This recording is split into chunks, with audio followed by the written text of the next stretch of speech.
السلام عليكم. الطقس اليوم كان مزيان برشا. قلنا نهزو خيمتنا ونمشيو لشاطئ المريقب، أكثر شواطئ مدينة مازل تميم جمالا وهدوءا.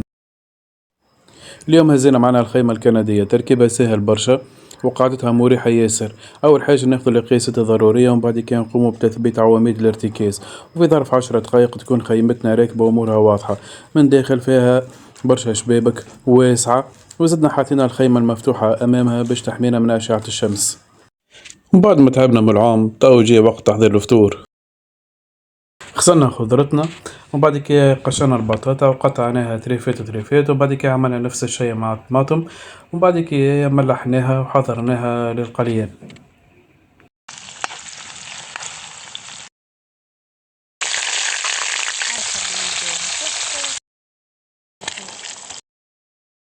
الفطور أحضر، عملنا كسكروتات وما نحكي لكمش على بنة الفلفل المقلي وطن نبتين.